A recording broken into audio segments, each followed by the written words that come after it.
8 फरवरी का दिन पाकिस्तान की सियासी तारीख में पीपल्स पार्टी के सीनियर वजीर हयात मोहम्मद खान शेरपाव की एक बम धमाके में मौत के हवाले से याद रखा जाता है। इस बम धमाके की जिम्मेदारी हयात मोहम्मद खान शेरपाव की मुखालिफ जमात नेशनल अवामी पार्टी या नैप पर आयद की गई। चुनाचे 10 फरवरी को भुट्टो हुकूमत ने नैप पर पाबंदी आयद करने का ऐलान कर दिया। इस वाक़े के 8 महीनों बाद 30 अक्टूबर सन 1975 को सुप्रीम कोर्ट ऑफ पाकिस्तान ने खान अब्दुल वली खान की नेशनल अवामी पार्टी को खिलाफ कानून करार देते हुए भुट्टो हुकूमत के फैसले की तौसीक कर दी। नेशनल अवामी पार्टी पर पाबंदी लगाने की वजह इसकी पाकिस्तान की सलामती और खुदमुख्तारी के खिलाफ सरगर्मियों में मुलव्विस होना करार दी गई। इस पाबंदी के नतीजे में नैब के कौमी और सूबाई असम्बली के तमाम अरकान की रुकनीत भी खत्म कर दी गई थी।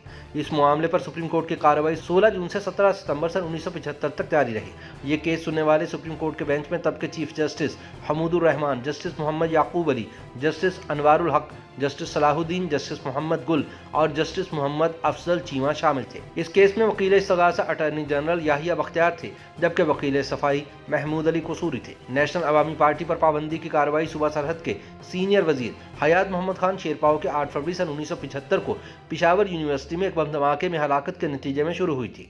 हुकूमत ने नैब को मुर्द इल्जाम ठहराया था, जब मुबैना तौर पर इस तकरीबी कार्रवाई में मुलव्विस थी। दरअसल 8 फरवरी को हयात शेरपाव की मौत के बाद हुकूमत ने 10 फरवरी सन 1975 को आईन पाकिस्तान में तीसरी तरमीम के जरिए ये इख्तियार हासिल किया था कि वह मुल्की सलामती के खिलाफ काम करने वाली किसी भी सियासी जमात पर पाबंदी लगा सकती है। इस सिलसिले में नैब के सरकर्दा रहनुमाओं को गिरफ्तार भी किया गया था, जिनमें अब्दुल वली खान, अरबाब सिकंदर खान खलील, गौस बख्श बजिंजो, अताउल्ला मेंगल और नवाब खैर बख्श मरी वगैरह शामिल थे। ख्याल रहे कि 8 फरवरी सन 1975 को पिशावर यूनिवर्सिटी के बम धमाके में जान से हाथ धोने वाले हयात मोहम्मद खान शेरपाव सीनियर वजीर थे और इससे पहले सूबा सरहद के गवर्नर भी रह चुके थे। वो कौमी वतन पार्टी के मौजूदा सदर और साबिक वज़ीर आला आफ्ताब अहमद खान शेरपाव के भाई थे। इस वाक़े के वक्त वज़ीर आज़म भुट्टो अमेरिका के दौरे पर थे। हयात खान शेरपाव के कत्ल की खबर पाते ही वो दौरा अधूरा छोड़कर वतन वापस पहुंच गए। कौमी असम्बली के हंगामी इजलास में तशद्दुद में मुलव्विस अनासिर का कला कमा करने का ऐलान किया।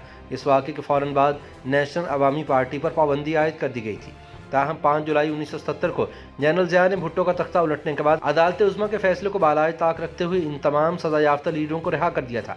नेशनल अवामी पार्टी पाबंदी के बाद पहले पाकिस्तान डेमोक्रेटिक पार्टी बनी और फिर अवामी नेशनल पार्टी के तौर पर दोबारा सियासी मैदान में उतर आई। YouTube पर गूगली न्यूज देखने के लिए youtube.com की सर्च बार में गूगली न्यूज टीवी टाइप करें। गूगली न्यूज के पेज पर सुर्ख रंग के सब्सक्रिप्शन वाले बटन पर क्लिक करना ना भूलिए। YouTube पेज पर अपलोड होने वाली वीडियोस से बाखबर रहने के लिए बेल आइकन पर क्लिक कीजिए। आपको हर नई वीडियो के बारे में नोटिफिकेशन मौसूल हो जाएगा।